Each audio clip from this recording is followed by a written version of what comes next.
You pray, but the ceiling feels like brass. You ask for direction, but God's silence is deafening. Have you ever wondered why the doors remain locked, even when you're on your knees? Most Christians blame God's timing, but the Bible reveals something much darker. There are invisible barriers that you might be building, silent sins that deactivate your spiritual authority. Today, you'll discover the 7 blocks that paralyze heaven.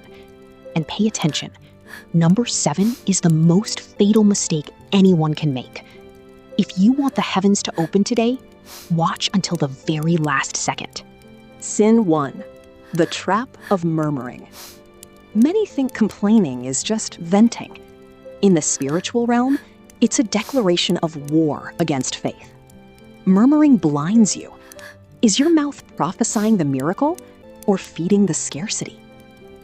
Sin 2, held hostage by the past.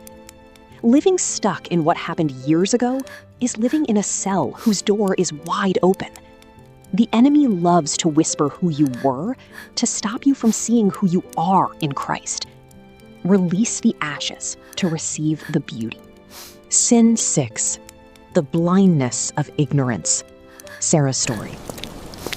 Sarah thought she knew God. She went to church every Sunday, but her faith was lukewarm, just a habit. Then her world collapsed. Her husband left, leaving her alone with 2 small children, a house full of silence, and mounting debt. Facing the biggest crisis of her life, Sarah realized a terrifying truth. She didn't know how to fight. She prayed for luck. She prayed, "If it be thy will." But nothing changed. It was on her kitchen floor, between her children's cries and her own despair, that she reached a breaking point. Sarah understood that faith doesn't happen by osmosis. Faith comes by hearing the word. She stopped just hearing about God and decided to truly know him. Sin 3, the chain of unforgiveness. Who is still living rent-free in your mind? Unforgiveness is a poison you drink, hoping the other person dies. Forgiveness is not about what they deserve. It's about your freedom. Sin 4, feeding fear, not faith. Fear is faith in reverse. If you spend more time imagining the worst-case scenario than meditating on the promise, you've given control to the enemy.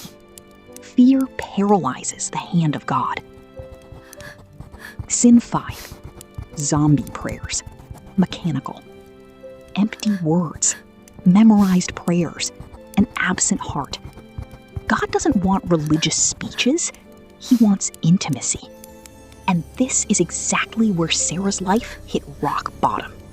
She dove into the Bible. She devoured books on spiritual warfare strategies and God's real promises. She discovered she had an authority she had never used.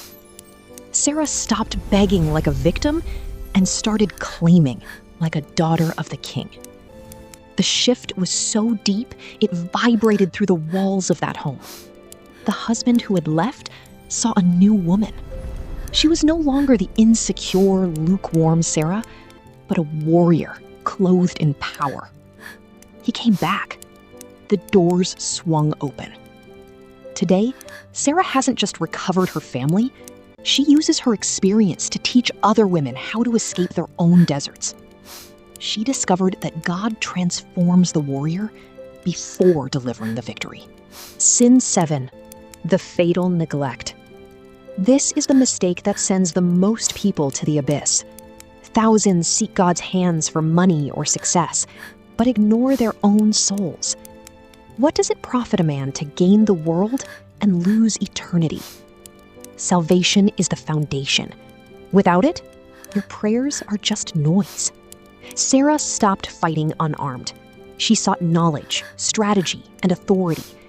And if you saw yourself in Sarah's story, if you feel your faith is lukewarm or you don't know how to fight the problems surrounding you, I've prepared something for you. In the link in my description and in the first pinned comment, I've left my War Room Arsenal. There, you'll find strategic materials, deep studies, and even free resources to start your journey of knowledge right now. Stop fighting in the dark. Click the link, access the arsenal, and start writing your new story. Write in the comments, "I activate my authority." Share this video with someone who needs a breakthrough. May the peace of God rule your heart.